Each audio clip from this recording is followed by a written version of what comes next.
I don't want no oil a-spoiling my shoreline. I like fish much better than crud. I like birds and things a-creeping and crawling. Won't trade no more oil for blood. The sun done give us all we need to make this country run.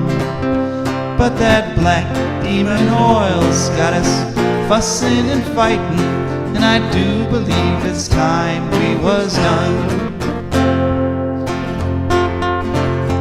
I don't want them nukes run by them kooks who think radioactivity is fun.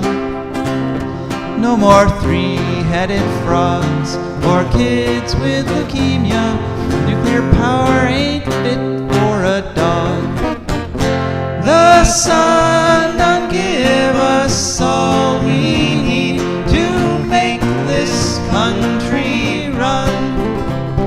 But that nuclear power's got us fussing and fighting, and I do believe it's time we was done. No nukes! Good morning, Toledo, and good afternoon, Columbus. Good evening, Bowling Green, and hello to you, listening on Pacifica stations, or listening or watching on the internet, wherever or whenever you may be. My name is Joe DeMare, and I'm here with my witty and wonderful co-host, Rebecca Wood. And together, Rebecca and I are going to present you with another incredible episode of For a Green Future. For a Green Future is a show where we talk about ecology and the environment, and we talk about them in the ways that they affect you, your wealth, your health, and your happiness, and the health and the happiness of the bees and the butterflies and the sparrows and the trees, the fungi and the kiwi, the bears, and everybody and everything, because like it or not, we're all riding along together on this wonderful little planet called Earth. We've got a wonderful show lined up for you today. First, we're just going to chat for the next 10 minutes or so. This week, it's a pre-recorded show, so you won't be able to call in, but you can always text your comments to 419-973-5841, and we'll talk about them on next week's show. You can also email joe@joedemare4agreenfuture.org. We're always happy to get your feedback. This is the best show in Northwest Ohio, but it gets even better every time you contact us. Soon, we'll be airing an interview with Linda Pentz Gunter. She's with Beyond Nuclear, and she's the author of a new book, No to Nuclear, an amazing compilation of facts about nuclear that just might be what we need to counter all of the pro-nuclear propaganda that's been flooding the world. Yeah. Then we hear from our incredibly intelligent and physically attractive patrons, to whom we are immeasurably grateful. Then it'll be Rebecca's turn at the mic. Rebecca, what do you have for us today?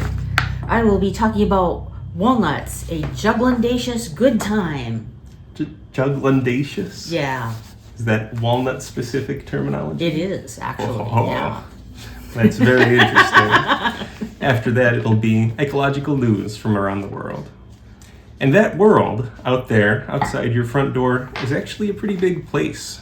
It's easy to forget that we're all really in the same place. What's happening in places like Ukraine actually does affect us here in Northwest Ohio, or wherever and whenever you are.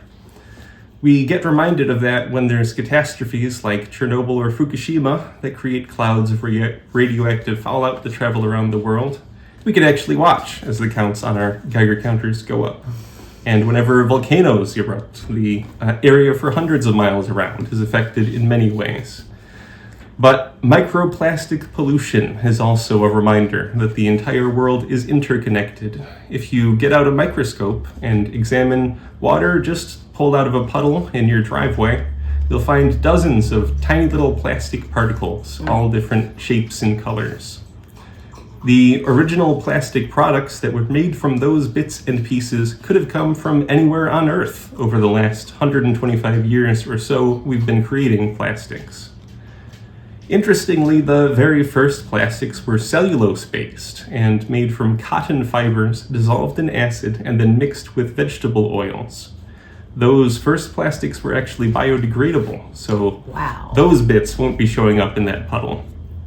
Those were made around the late 19th and very early 20th centuries. But in 1907, Bakelite, the first fully synthetic, non-biodegradable plastic, came onto the scene. And there could still be tiny pieces of 120-year-old Bakelite circulating around you right now. They're circulating in you, even. Actually, exactly that. Microplastics have also been found in every organ of the human body. Holy smokes. The defining characteristic of micro and nanoplastics is that they're tiny, too tiny to see, so it's easy to forget about them. Radioactive fallout is even smaller. It's atomic in scale, in fact. You'd need an electron microscope to see some of it, but even though both are tiny in scale, they are global in effect. This brings us to something we wanted to talk about with you today. The Financial Times on June 11th did a report on their YouTube channel entitled, "Why Are Birth Rates Falling Everywhere All at Once?" Like almost all such reports, it focused exclusively on socioeconomic factors. They talked about wages, changes in lifestyle, increasing female education, etc. One of the most interesting things they focused on was cell phone use. There are some studies that link increased cell phone use with a decrease in the likelihood of having children. Well, you got to put down the sense. cell phone to have the children. Yes. You know? It's important. But what was not mentioned at all in this study was environmental factors, pollution. Our media has been so trained not to look at the environment that even when they're looking for answers about a biological problem and low birth rates, they don't even consider that there could be biological causes. But the clue that there probably is a connection between global population and lower birth rates is right there in the title of their story. Birth rates are falling everywhere on Earth, all at once. They are falling in rich countries and poor countries, countries with every different racial background and societal expectations. They continue to fall in Asian countries that are spending hundreds of billions of dollars every year to encourage families to have more children, including direct monthly payments to the parents for life for each child they bear. They're falling despite many couples just doing everything they can to have children, including using fertility clinics at record rates. They're falling in the global north and the south, everywhere. This suggests that the causes of the dropping fertility levels are also global. There are many environmental factors that we know without a doubt do affect fertility. One is simply heat. Sperm cells are notoriously sensitive to heat. That's why the male organ is designed the way that they are, so that the sperm are kept as cool as possible. That's not a problem with women, of course, unless you're a strawberry. Well, no, haven't you heard? Women are bad. That's why we're not having as many children, because we're bad and selfish and mean and That is a factor that was not That's reported. the main theory that I hear a lot online. Yeah. With global warming, the entire planet is getting hotter. Our hair's the wrong color. You know, we have bangs and nose piercings and all kinds of bad stuff. You probably learned about those things from the cell phone. You know, yeah, your friends. Yeah, totally. Keeping you down. Yep. Microplastics are another source of global pollution. We know that microplastics are found in all the human organs, in the placenta, and even in developing fetuses in the womb. Wow. Which is a woman-exclusive problem. I guess so, yeah. There have been too few studies on the health effects of these microplastics, but the studies that have been done suggest that microplastics can act like hormones in the body. Specifically, they seem to be estrogen imitators. That is, when the body attempts to absorb them, they align most with the same receptors that estrogen would. Huh. Estrogen is an essential hormone that plays an absolutely crucial role in fetal development, adolescent growth to sexual maturity, and adult health. Too much or too little, and you can cause a whole host of diseases and health problems, one of which is infertility. This is true not just in humans, but in almost every kind of animal. Another clue that environmental factors are one of the causes in the drop of fertility is that we see catastrophic declines across the animal kingdom. On May 2nd, the website Science Alert published a story entitled "Humans and Animals Are Facing a Hidden Fertility Crisis, Scientists Warn." Snails, frogs, and sea lions don't worry about minimum wage, making rent, or how they're going to pay for child care, but they're all seeing declines in fertility just like humans. That's because female snails are bad.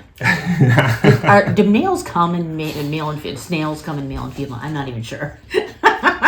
They might not. Both, actually. Okay, Yeah. all right. They are both male and female. Oh, right, yeah. All snails are bad. That's our official position. All snails are bad, yeah. The Financial Times didn't even consider the possibility of snails being bad, or that the declines in human fertility could be related to the decline in the animal kingdom, even though we are, in fact, also animals. This deeply ingrained bias, the idea that somehow we're separated from animals even though we breathe the same air, drink the same water, and eat the same plants, is even apparent in the Science Alert story that talks about humans and animals. Humans are animals, if you remember your 8th grade science class, and we are in no way immune from the effects of global pollutants. The Science Direct article focused on a study published in Nature on April 23rd, entitled "Impacts of Environmental Stressors on Infertility and Fecundity Across Taxa with Implications for Planetary Health." Weighty, you know. Okay. The toxicologists and biologists who did that study focused on yet another form of global pollution, synthetic chemicals. Chemicals like glyphosates are so widely sprayed on farmlands that they can be found literally everywhere on Earth. PFAS chemicals, which do not break down in the environment because they're so chemically stable, also mimic hormones in the body, disrupting reproduction and causing other problems. PFAS chemicals have been found in remote wildlife in Antarctica. And the article lists many other herbicides, pesticides, and chemicals from industrial processes, like BPA, toluene, and all phthalates that are polluting the environment. Once upon a time, environmentalists who understood the danger of all these accumulating chemicals had some influence on public policy. From 1923 to 1986, every car in the United States ran on leaded gasoline, which was an environmental and humanitarian travesty that still has impacts to this day and has been proven to harm child's development. Even now, some aircraft still run on leaded fuel that has directly caused IQ drops within miles of airports. Back in the 1990s, Greenpeace toured the Great Lakes advocating for zero toxic discharge. It is entirely possible for us to have all the modern comforts of manufacturing and industry without creating toxic pollution. There's an environmentally friendly way to do everything. Remember, the first plastics were biodegradable. And, occasionally, as a feel-good story that survives the censorship of capitalism, you might hear of a new plastic replacement made from corn or algae or some other common material. But it doesn't ever go anywhere because the plastics that we have right now are cheaper. Okay. Nonetheless, that is the goal we should all be striving for, technology that meets our needs without poisoning us or the planet. We've been practically brainwashed to believe that if we want modern conveniences, we must sacrifice the environment. Buy fast food or coffee and receive trash to go to the landfill. Get the newest car, which still runs on gas or diesel. The reality is the opposite is true. If we don't switch to environmentally benign technology, that is, unless we stop sacrificing nature, we will end up sacrificing ourselves, and this whole grand civilization will collapse. And nowhere is this being demonstrated more clearly than in South Korea. You may have been wondering why we've only mentioned radiation and we haven't talked about the impact of it on fertility, given our show's general anti-nuclear focus. Well, that's because we've been saving the best for last. South Korea has the world's lowest fertility rates. In order for a population to maintain itself in general, women have to reproduce at a rate of 2.1 children per woman. Most of the world's countries, according to the Financial Times article, more than 2/3 of countries in the world have fallen below that level. In South Korea, the birth rate is only 0.7. This is despite the South Korean government spending hundreds of billions on incentives for having children. Direct government payments, child care programs, health benefits, free fertility clinics, none of it has reversed South Korea's decline. Right now, the number of people over 70 outnumber the people in their 20s or younger. In addition to having the lowest birth rates in the world, South Korea also has the highest density of nuclear plants. They have 24 plants crammed onto a tiny peninsula filled with about 52 million people. That's the concentration of nuke plants in the world. And of course, the highest concentration of nuke plants are located in the most densely populated parts of the country. All right. According to a study published in the Journal of Radiological Protection in July 2025, the annual average dose of radiation for a resident of South Korea is 1.8 times the global average. We know that nuclear radiation causes cancer. A recent Harvard study showed people are more likely to die from cancer if they live within a 5-mile radius of a nuclear plant. But nuclear radiation can also cause sterility. Incidentally, that is the primary method of screwworm population control we were using before Doge happened, called SIT, or sterile insect technique. Males are exposed to nuclear wastes, sterilizing them, and those infertile males then mate with females who lay infertile eggs. Radiation affects sex cells directly. Humans who undergo radiation therapy for cancer often become sterilized. All nuclear plants leak radiation into the environment. Given that South Korea has both the lowest fertility rate and the highest nuke plant density, it's hard not to see this as a factor. Our guest this week has made a lot of connections between the nuclear industry and harms to human health and the environment in her new book, No to Nuclear. Linda Pentz Gunter is with Beyond Nuclear, and we recently interviewed her about what she discovered writing her book.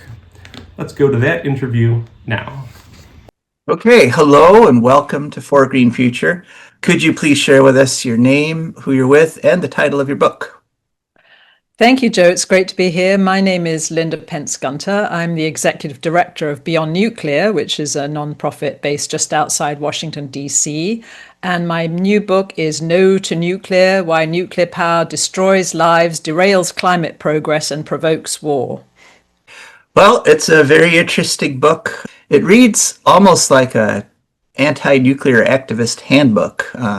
Is that kind of what you were aiming for, or what was your goal when you were writing this? Actually, my goal was really to translate what can seem to be a rather off-putting or arcane or technical subject into very accessible language, so that it's written in a deliberately sort of lay style that hopefully would appeal to people who might otherwise think, oh, well, this is going to be beyond my knowledge base, or it'll be too complicated. That's why there are no graphs or charts in it and no calculations. It's really kind of written in a narrative style to bring the human story to life and to put the human face on the story to show what happens to people affected all along the uranium chain. Mm-hmm. Well, and there are lots of those human stories there. Some new information for me anyway on even on old stories. For example, in the section where you're talking about Chernobyl, you mentioned the fact that things aren't decomposing there. I actually didn't know that. Could you talk a little bit about that? That's actually the work of Dr. Timothy Masseau and his team, who've been over quite a bit to Chernobyl to look at a number of different aspects, because what we the narrative we hear about Chernobyl is that wildlife is thriving now that there are no people or very few people. And so what Tim and his team took a look at is what that really meant, because what you see is not necessarily what's happening biologically. And so what they found, in addition to the absence of microorganisms that chew up leaf litter, as it were, precipitate the decay of leaf litter and trees. When a tree falls in a forest, it doesn't just lie there forever. It eventually decays, right, into sort of sawdust. But that wasn't really happening. So it was as if time stood still in some way. But they also found things like cataracts in birds and sterility in small mammals and birds and so forth. Now, birds with cataracts cannot hunt and find prey. So all of this ended up meaning that their lifespans were considerably shorter. So even if you see them for a while, it doesn't mean that they're actually healthier. So, and then of course, they also did studies on the dogs and cats that were left behind and have multiplied. And they're still looking at the DNA of these dogs to see what it's been like for them to live in a constantly exposed to low levels of radiation up now generations, obviously. So there's a lot of work that team and others have done to kind of dispel this idea that everything's fine. Right. I appreciated the mention of the dogs of Chernobyl because in the popular press lately, what we've been seeing is that they've somehow become sort of super dogs, radiation resistant dogs through mutation. We don't know that. Yeah, we don't know that yet. That's the purpose of the work, to see exactly what has happened. But we certainly have seen even their prey, because the wolves are, I think, the population that has taken off somewhat, and so the dogs and the cats are certainly easy prey for them as well. So it's a very rough life. And as we remember from the television series on Chernobyl, when they were sent in, I think it was episode 4, which was kind of hard to watch if you love animals, but, when they were sent in, the soldiers to shoot the dogs and cats that were still there because they had this idea that they would infect others somehow.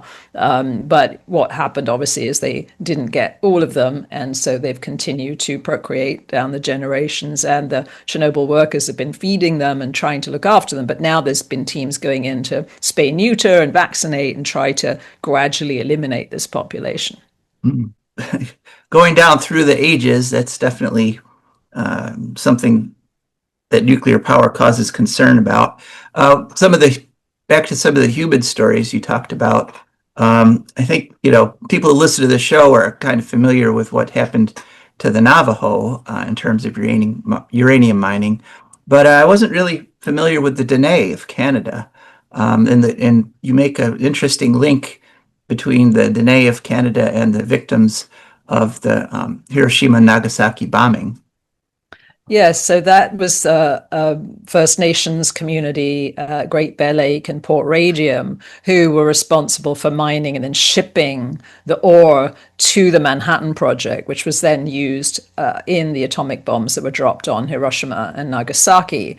And because of the cultural stewardship of the earth and the necessity to make atonement if you've somehow damaged that, the Dene realized that they had played a role in contributing to the bombing of Hiroshima and Nagasaki. But they too were also victims because they had suffered from the exposures at the time. The workers were not really informed, as we know from the Navajo miners during the atomic bomb period of uranium mining, were not warned of the dangers of exposure, were not properly protected, wore their clothes home for their wives to wash, and everybody got exposed. Similarly with the Dene, their wives were making tents out of the uranium ore sacks, that nobody was warning them. So they have a sort of what they call a village of widows there, because so many of these men died very young that worked either in the mining piece or the Port Radium, where they were loading these sacks onto the ships. So they went to Hiroshima to meet with Hibakusha, which is the name given to the people who survived the Hiroshima bomb, to say sorry, which is, I thought that story to me was really profound, because here are the people who were not equally, but similarly damaged in another way, in a very long-term way down generations, going to apologize to the Japanese for what we did when we bombed them, which no US president has ever done, including Obama, who did go there, but he never officially apologized to the Japanese people for this. And they never will, So that to me was very telling. Where the atonement, where the reparation, where the healing has to come from is us. And that I think is sort of a central thesis of the book, that's really the only way we'll get through this and get rid of these twin evils, is if we all take it on and say, it's not okay. This discriminates against people far away, brown people usually far away, and just for the benefit of the white Western communities to use excessive amounts of energy. And we have to put an end to it, but we also have to atone and make reparations. Mm-hmm. Well, I think the first step in healing is to admit you have a problem. And there's a huge denial going on right now that nuclear power has any drawbacks. It seems, just the sheer volume of untruths are being told about nuclear in terms of it being safe, in terms of nuclear waste not being a problem, is sometimes daunting. Was that part of the motivation for this book, to just sort of respond to all that?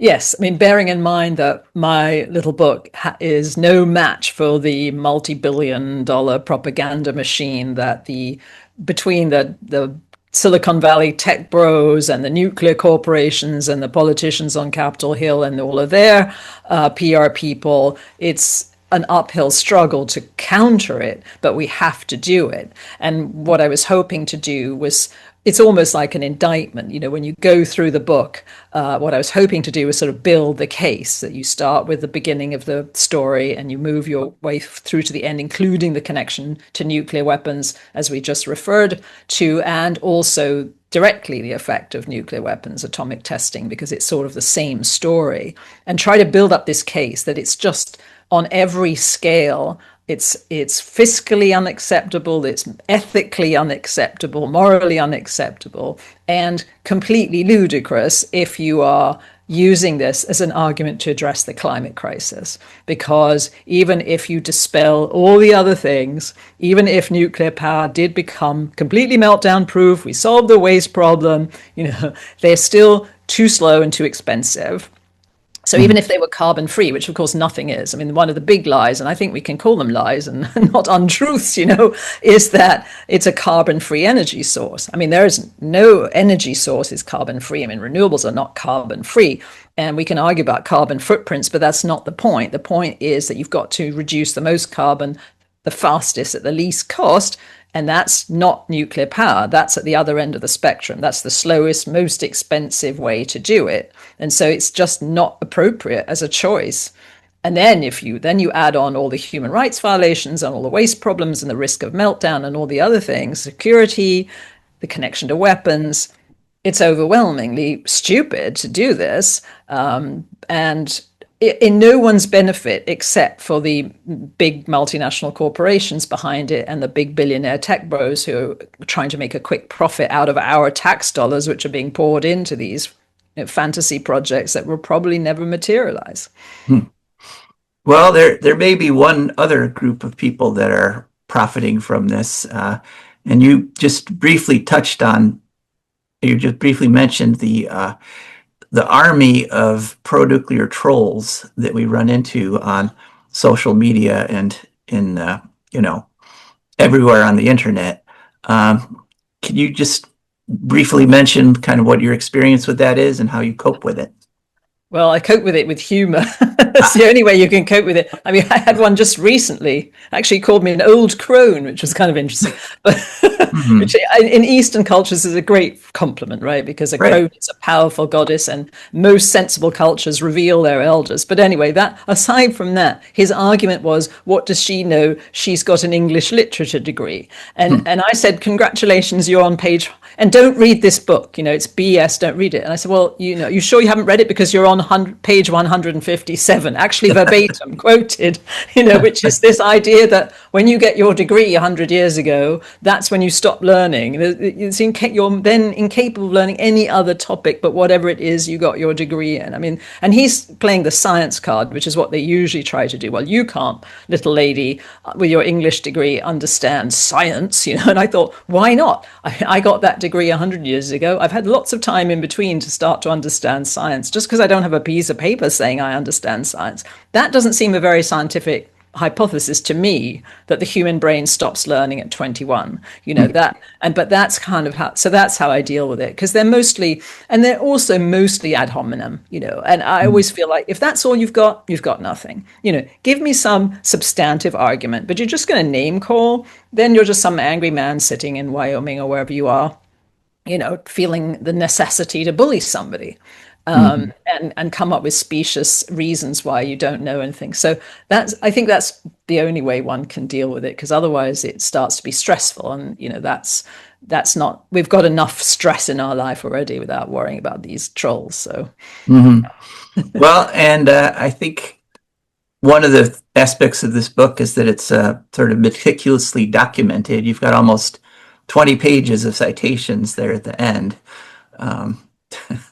And that's few compared to what you could do. I mean, that actually, when from doing books and writing that, this is always a big question: how many citations is too many, and how many is too few? Because you do want to back things up, but some things are self-evident. Some things are easy to just look up on Google, and find them.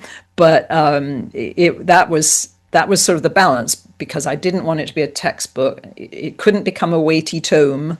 It needed to be something very fluent and readable. There is humor in the book as well, because I really feel like, you have to be able to picture things as you read it, which is why there aren't any pictures. We must make this vivid and relatable to, and find the core values of the audience we're trying to reach. And so for me, the audience is really not so much somebody who's already versed in this. It's not really the handbook for the anti-nuclear movement. It's really the handbook for the anti-nuclear movement to give people who are on the fence or not quite sure, or think maybe we have to do it because, it's here now, nuclear power. So it's really to educate, for us to use to educate other people, to bring them in, especially people in the climate movement, I think, because they're very focused on fossil fuels, and some of them are sort of drifting into we'll accept nuclear for now.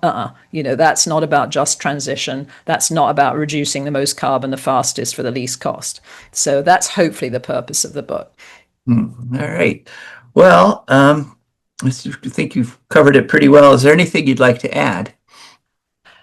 Well, let's see. I think that there's a sense of powerlessness, that you mentioned earlier on, that the weight of the propaganda is so enormous, and the speed with which the Trump administration is issuing executive orders and taking away the barriers to the possibility of bringing these reactors on. I don't think that actually the barriers he's removing will actually help them, because he's saying that it's all the regulators' fault, and if we just get rid of safety rules, they'll come on.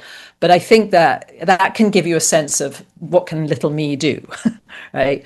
And so we can all do something. We can write a book, we can write a letter to the editor, we can write an op-ed, we can continuously call and visit our elected officials, we can elect better people. Hopefully the Green Party takes advantage of this void that we've got right now, which they've certainly done in the UK, to forge a path to get more attention, right? To what people really care about. So I think that's my main message is: don't feel defeated. Even if you're just everybody can make a difference. All right. So if people, apart from being gifted it by their their anti-nuclear friends, how can people find the book? The main way that I tell people to find the book is go onto the Pluto Press website, and if you search for the book by the title, you will find it. And you can order it. There's a little drop-down menu. Just make sure you choose dollars at the top. A lot of people have been confused because it defaults to UK pounds because it is a British publisher. But they have a big presence here. It's also, and I say it in a very soft voice so no one can hear me, on Amazon. If you are somebody who can hold your nose and order from Amazon. We are perforce obligated to have an author page on Amazon, but I try not to broadcast that too much because of Jeff Bezos. But so those are the two ways to get it, really. It's also on Apple Books. You can read it, online on Apple Books, and there's a Kindle version. There's no audio version yet, but we're working on that. So that was our interview with Linda Pentz Gunter. What did you think? The title of the book was No to Nuclear: How Nuclear Power Destroys Lives, Derails Climate Progress, and Provokes War. Let us know your thoughts by texting 419-973-5841 or sending an email to joe@joedemare4agreenfuture.org. You can also look up For a Green Future on Facebook, Instagram, Blue Sky, or other social media. Now it's time for that part of the show where we thank our highly intelligent patrons. We were talking with Linda a little bit about how things can be discouraging for people who care about the environment right now, but we are incredibly encouraged whenever we think about our patrons. These are people who have gone to patreon.com, that's patreon.com. There they searched For a Green Future. Up popped our Patreon page. They scrolled through and either found a donation level that matched their budget, or they made up their own level. And now a little bit comes out of their account each month and then comes over to us, and that's how we can afford to keep this show going. We've been on the air month after month for over 7 years now. And for almost that whole time, we've had Rebecca doing her segment on eco topics that catch her fancy. Rebecca, I believe your 7th anniversary is actually the first week in July. Two Really? Oh my weeks from gosh. now. Wow. Happy anniversary to me. The first 6 months of the show, our regular host did it solo, and it was much more boring. What do you have for us this week? Alrighty, well, in our ongoing series of stuff that is in Becca's yard, we have walnuts. I've been trying to, the Tree of Heaven situation is getting steadily worse in my neighborhood, and the problem is they look a lot like walnuts, so there may be an upcoming segment called Walnuts and Tree of Heaven Know the Difference, but for now I was just going to learn about walnuts a little bit. So, they are in the genus Juglans, and has nothing to do with juggalos that I know of, unless maybe it does, And they probably like walnuts. Yeah, who doesn't? I'm sure. Yeah, it's probably that. Anyway, they're very useful for their nuts and wood, which I guess is used for both furniture and gun stocks. I've heard that. Sure. Highly prized for that. And they're in the same family with hickories and pecans. So they like sun, well-drained soil, deep watering for the first few years is pretty good idea if you want them to survive. And they are allelopathic, and the chemical they use for this to poison other plants, basically, kind of using the stuff that falls on the ground, are called juglones. Juglons. So that's why I decided to call them a juglandaceous good time for some reason. Juglandaceous. Yeah, they are. They totally are. So, they originated in Central Asia and North America, apparently. And let's see, also Iran and the Himalayas. And they may possibly have spread along the Silk Road. I can't really tell for sure, though. For some reason, the English walnuts, which I think are the ones that are most often mass cultivated, sure. Are also called Persian walnuts.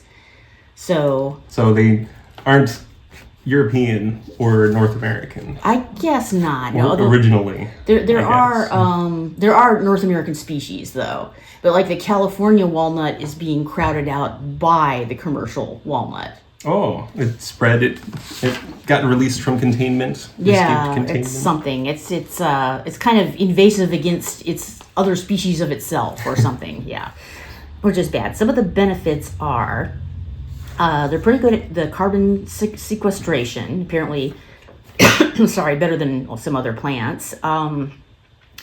Also, they support wildlife. And protect the soil and help stabilize ecosystems.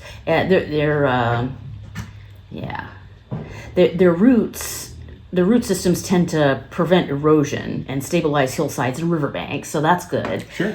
And their canopies provide nesting sites and shelter for birds and small mammals. And the nuts are also eaten by squirrels, raccoons, and turkeys. I did not know that about turkeys. Wow, that is surprising. Yeah. Can they crack the shell? Can turkeys crack the shell of? Well, they must be able to. apparently. I don't know. They don't swallow it whole. I suppose. No, probably not. I'm hoping. Yeah. So yeah, and they're really essential in the fall, like when critters are preparing for hibernation. Apparently, some drawbacks of walnuts is that they have very high H2O water requirements, which is especially bad because most of them are grown commercially. The commercial ones are grown in monoculture in California, which does not have a lot of water. Right. That's So- true. I think that trait is shared with a lot of nuts. They take Yeah. a lot of water to make nuts. Right. Yeah, it does. But yeah, they are large-scale cultivators. Large-scale cultivation of walnuts has a huge environmental footprint. They also use a lot of pesticides and chemicals, which creates runoff, and they hurt biodiversity because of the allelopathic thing. So that's bad. So yeah. They also they lose nutrition and nutritional value over time pretty quickly. Like they go bad fairly easily. So they are really dense a form of protein. So like they're more efficient that way than some, like, definitely meat or some other nuts. So there's that to offset that. But yeah, they're linked to a lot of farm worker poisonings. And from the pesticides and herbicides used, or Yeah. just consumption of the Oh nut? no, they're not. They're not like just poison. They're not getting overdosing on walnuts. Thank God, But So, yeah, few safety standards in the farming. right. And many of the specific pesticides used for walnuts are toxic to pollinators. So Ooh, well, that's a big negative. yeah, it is. Yeah. So the way that we do agriculture is bad. Yada yada yada. As I'm always saying, nearly every week. Our yard also has a lot of walnuts alongside trees of heaven, and I've been really wondering if it's even worth keeping walnuts around because they're so similar. Maybe we should just get rid of everything that has that particular leafy look to it. Right, yeah. Like, kill them all and let God sort them out. All right. Thank you, Rebecca. You're welcome. Now it's time for Ecological News. Our first story takes us off the coast of Portugal, where a wind farm is having a beneficial effect on ocean wildlife. The website ecotasias.com has a June 8th story entitled "An Offshore Wind Farm in Portugal Became a Haven of Octopuses and 270 Other Species in Just 8 Years." Oh. It's a data point that reframes how energy and ocean life can coexist. That is a pretty big title, more of a topic sentence for a whole summary. True. But it's good news. The Wind Float Atlantic Wind Farm off the coast of Viana do Castelo has just 3 floating turbines. The ocean is too deep there to build the turbines all the way up from the bottom. It started operating 8 years ago and has been closely monitored as a flagship project for its environmental impact. The wind farm is acting like a floating coral reef, providing shelter and a community to over 270 species of ocean life, including octopuses, sharks, rays, bats, fish, birds, seals, and other marine mammals. And I can tell some of you out there are now asking yourself if the plural of octopus is octopodes or octopuses. Well, we did actually chance upon an octopus expert a little while ago, and we confirmed that octopodes and octopuses are both correct. My heavens. Octopi, although popular, is not correct. Okay. Well, it should be. It should What be. feels. Yeah. It is. I mean, it is. People know what you mean. Right, yeah.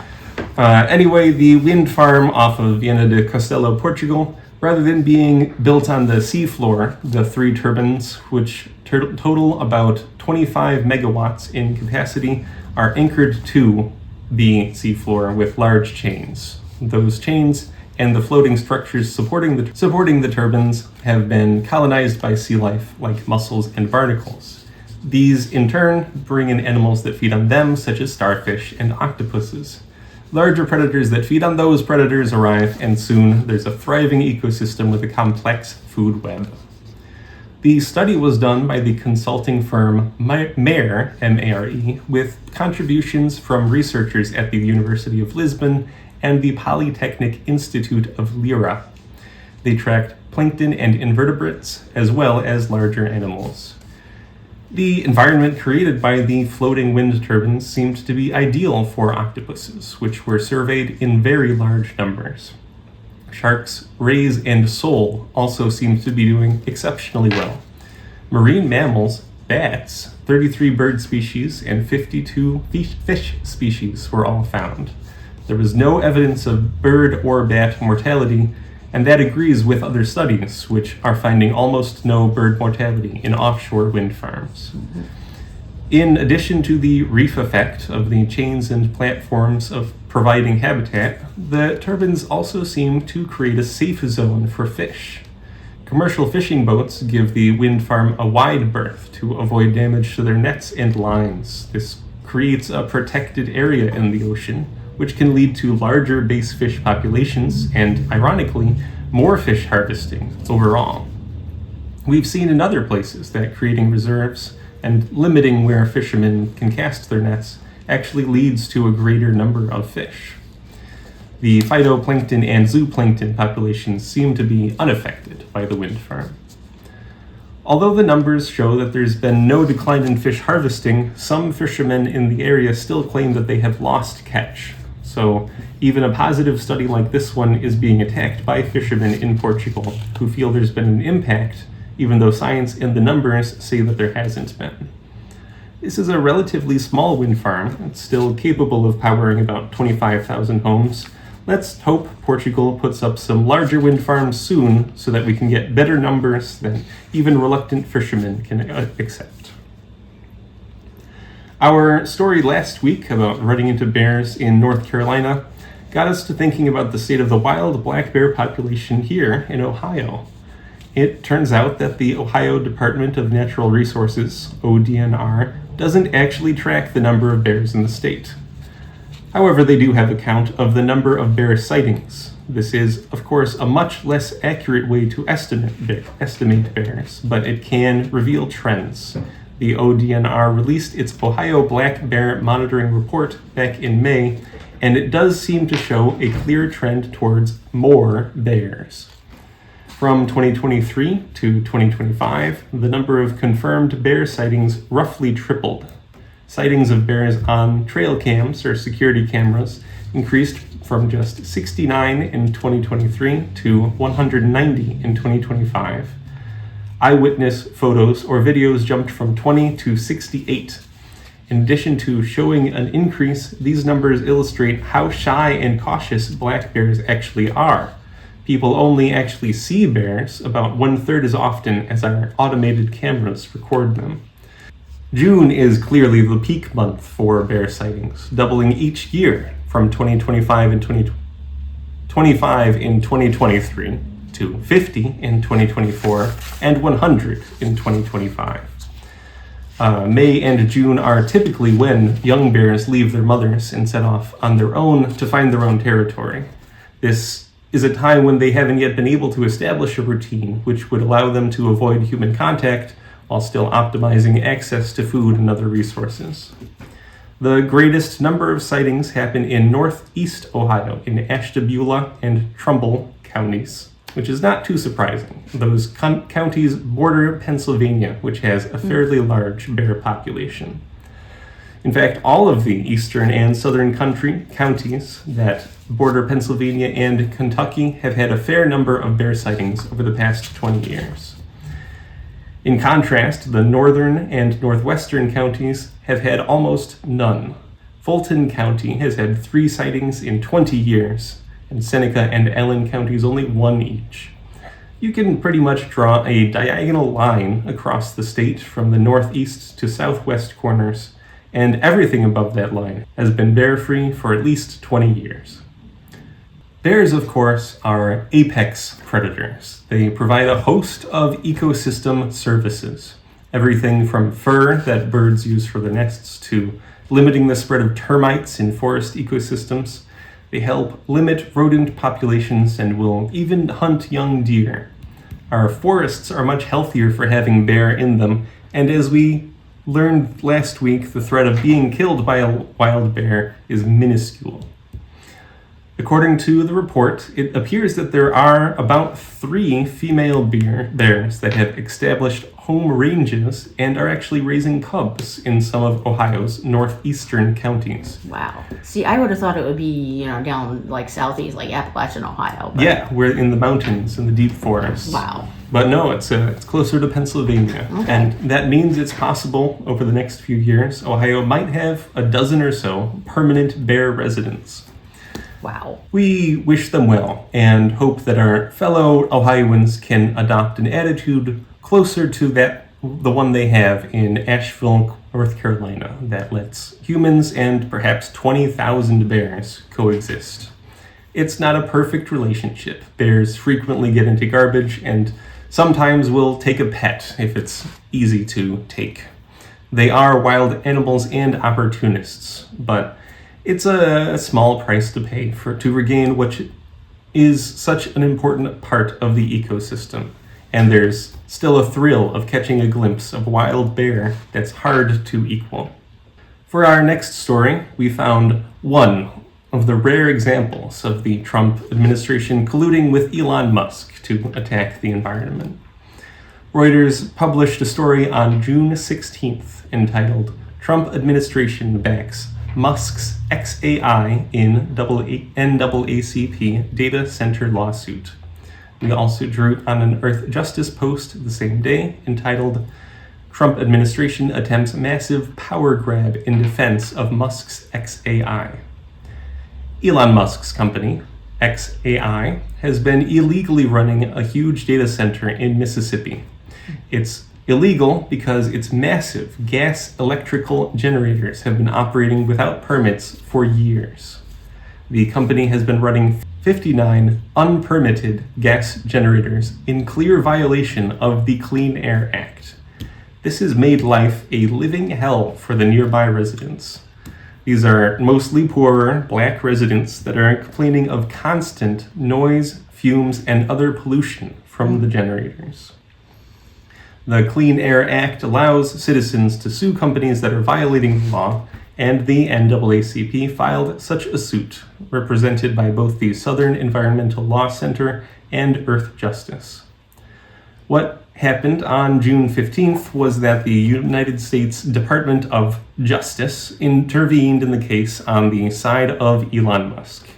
Incredibly, the DOJ is not arguing about whether or not Musk is breaking the law. They admit that he is breaking the law. It's actually much more insidious. The government is saying that since the administration is responsible for enforcing the Clean Air Act, whenever it wants to, it can just choose not to. It's just as though a corrupt cop made a deal with a thief not to investigate or try to stop any of their burglaries. The DOJ says that it is actually the right of the government to be corrupt, and that if it chooses to, ordinary citizens should not be allowed to use the courts to challenge them. Oh dear Lord! Well, they're doing it right. They are. Yeah, they're very just. Yeah. It's not exactly the wording the Department of Justice is using. But that's basically what they meant. Yeah, Yeah. they're Okay. forcing the startup company XAI to apply for permits to clean up its emissions or shut down its operations would threaten national security and economic interests. In other words, it would cost Musk, the theoretical billionaire, some money, so it must not be allowed to happen. He's a trillionaire now. Oh, yes. Just fairly recently, this week. If this legal argument is allowed to stand, any corrupt president or any member of a corrupt presidency can stop any citizen lawsuit. All they would have to do is claim national security or economic harm, and any future environmental lawsuits would have to be tossed out. There's no criteria or justification given for this claim. The Department of Justice is saying that a president can simply throw out environmental law. The thing is, Musk has had literally years to clean up the emissions from this data center. There is no national emergency, not when we're describing the normal day-to-day operations from a single complex. Wind, solar, and geothermal energy sources paired with batteries could be installed to provide 24/7 power without any air pollution or noise pollution. But Trump's Injustice Department is not really interested in solving the problem or even paying attention to what the NAACP wants. What they want is to establish that the president has the absolute authority to break whatever laws whenever they want for whatever reason. And since the Supreme Court has declared that presidents can break any law in the pursuit of their duties, he could just make a deal with Musk in return for exemption from the law. Trump has been losing blatantly illegal arguments like this one in the courts lately. But every time a case like this comes up, there's a real chance that the rule of law will be tossed out by corrupt judges. The majority of judges seem to be holding firm and fighting back against Trump. Let's hope the rule of law prevails this time. So, while we're plunging into summer here in the northern hemisphere, Australia is supposed to be heading for winter, but that doesn't seem to be happening. A June 15th story in The Guardian is entitled, "Something is Changing. Sydney records warmest run of June days in more than a century." For more than 10 consecutive days in June, Sydney temperatures have topped 68 degrees Fahrenheit, 20 degrees Celsius. This is about 4 degrees above average. That may not sound like a lot, but if this was a global trend, we would be far past the point of no return for humanity. It's stayed consistently above average warmth for most of the month of June, and that above average temperature is predicted to continue for another week. Sydney's temperature records go back to 1859. We've seen from that data that a warmer winter means a warmer start to the summer when it does swing back around. It'll be starting from a much warmer place. That makes the whole region more susceptible to wildfires, and it'll be drier than normal. A winter heat wave that results in pleasant temperatures when it should be cold may not be as dramatic as the summer heat waves we reported on back during the Australian summer. We saw koala bears dropping dead out of trees and terrible wildfires that forced thousands from their home. But this is all part of the wider trend of the global warming pattern. As we record this, it's actually cooler than average in Northwest Ohio. According to our weather app, it's about 8 degrees cooler. We recently saw a meme from a global warming denier that said something along the lines of, when it's hot, they say it's global warming. When it's cold, they say it's global warming. When it's a drought, they say it's global warming. When it's a flood, they say it's global warming. Okay, but it is. The implication is for all those things. We're just actually we're just blaming it for everything. Right. But it is all exactly what the computer. And there's a lot more of those things than there used to be. So very true. And yeah. This is all exactly what the computer models predicted would happen. If humanity fails to completely reverse its current course, there will be about a century of extremely unstable weather when hot, cold, drought, flood, extreme highs and lows in temperature. And after about 100 years, the climate will cross some tipping points and then settle down into a much hotter, drier, and less habitable planet. This is why some have taken to calling the whole process climate change. But on this show, we're going to stick to global warming, since that's what the overall effect will end up being.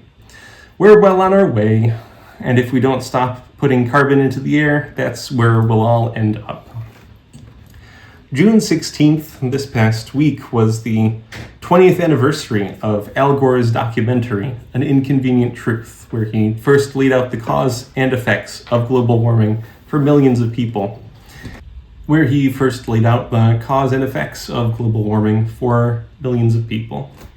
The predictions made at that time were, for the most part, correct.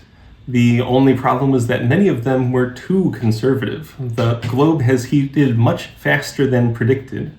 And why do you suppose that is, Rebecca? Is it a positive feedback loop? I think that's right. Oh, wow. The scientists back then underestimated how much adding carbon to the atmosphere would heat the Earth, which in turn would add more carbon, which would heat the Earth even more. But the movie was right in predicting things like more intense hurricanes and droughts and heat waves. So even though we do have some friends vacationing in Australia right now who are having a wonderful time playing on the beaches in the warm sun, it's not necessarily cause for celebration. We were alerted to our final story by our good friend Dr. Mark Jacobson on a post on X. A June 17th story on the website techcrunch.com announced Anthropic becomes the first AI startup to join the Frontier Carbon Removal Coalition. Carbon capture and storage, or CCS, is a scam. We've talked about it a little bit on the show before. The research of Dr. Jacobson and others has proven over and over again that the energy used to capture and sequester carbon exhaust is much better spent creating carbon-free energy to do the work in the first place. In other words, putting up solar panels means much less carbon in the atmosphere. Burning fossil fuels and then trying to capture the exhaust and bury it puts more CO2 into the air than just burning the fuel in the first place.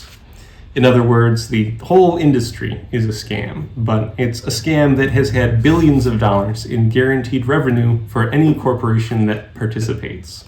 By subscribing to, quote, the clean energy initiative like this, companies avoid actual responsibility and change. Biden's Build Back Better set aside tens of billions of dollars for CCS, despite the fact that it has never worked and even the companies pursuing it admit they can't seriously reverse the CO2 buildup in the atmosphere. Well, that'll be it for our show this week. Alrighty. You can text us comments at 419-973-5841 or give us an email at joe@joedemare4greenfuture.org, or you can find us on social media. But for now, this is Joe DeMare And Rebecca Wood. signing off.